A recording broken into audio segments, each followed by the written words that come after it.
Louis Vuitton is, without a doubt, the most recognized luxury fashion brand in the world. Its brand value currently stands at 15 billion, and its items are so wanted almost every celebrity seems to have something of Louis Vuitton. But how does a brand that's 170 years old and was started by a poor French trunk maker remain relevant in the age of fast fashion and social media? This is the story of Louis Vuitton. Louis Vuitton was born into a family of carpenters, farmers and artisans. This meant that from a young age he learned to work a craft. However, his life certainly didn't start easy. At the age of 10, his mother, who was a hat maker, died, and his father soon followed. Furthermore, he had a very difficult relationship with his stepmother, and he left home in Ancay, France, at the age of 13 to travel to Paris in 1835. He arrived in 1837 in the midst of the Industrial Revolution, and he apprenticed under Monsieur Maréchal as a trunk maker and a packer. Louis Vuitton was great at his job, and after the re-establishment of the French Empire under Napoleon III, he was hired as the personal trunk maker and packer for the Empress of France. This also gave him access to royal elite and clients, and in 1854, at the age of 33, he left Maréchal's shop and started his own, which was the beginning of the Louis Vuitton brand. However, in order to get to understand the reason for Louis Vuitton's success over the years,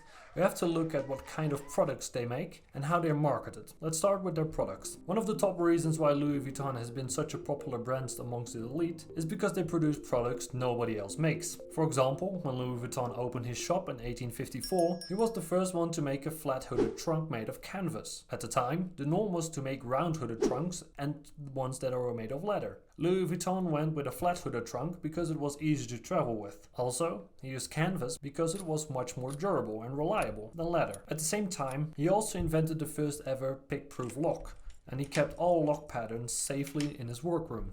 In the 1930s, Louis Vuitton introduced the Keep All bag, which was a moderately sized weekender bag which met the changing travel habits of people at the time. People wanted something light, flexible, and a bag that was ready to go at all times. Also in 1930, Louis Vuitton invented its first handbag, which again was a result of changing travel needs at the time. The same can be said for the smaller Alma bag, which was introduced in 1934, the Neverfull, which was introduced in 2007, and the Dauphine, which was first introduced in the 70s but was reintroduced in 2019. All these bags were introduced to either innovate the market or keep up with market trends, which is something that has kept Louis Vuitton relevant over the decades. Another aspect we definitely need to discuss is the quality and craftsmanship of Louis Vuitton. But it's also because there are so many Louis Vuitton bags still going around that were made in the 80s and the 90s. When you look around on the internet, there's even talk about people putting their bags in washing machines, which goes to show what kind of quality Louis Vuitton really produces. Now this is not something that we would recommend, but the product generally still seems to be fine. One footnote we want to make regarding this topic is the fact that, in contrast to popular belief, Louis Vuitton bags are hand stitched, and most of the work is done with sewing machines as well as automation with human help. Also, we did read some reports from Louis Vuitton collectors stating that the canvas from the 80s and the 90s feels more thicker and durable than the canvas used in 2000 models. However, these claims are up for debate, and so far it hasn't hurt the brand. When it comes to premium products, there needs to be some form of exclusivity. Of course, Louis Vuitton could make more bags, but they specifically choose not to. Like brands such as Rolex, a company that has made an art out of making sure people can't get their hands on its products, Louis Vuitton also makes sure their products are released in limited batches and at irregular intervals, creating artificial scarcity and making people want the product more and more. It's also interesting to note that Louis Vuitton sticks with their own sales projections, and as soon as they're hit, they cease production of this specific item. This makes sure Louis Vuitton is consistent in its business, but it also makes sure that they don't oversaturate the market with their own products.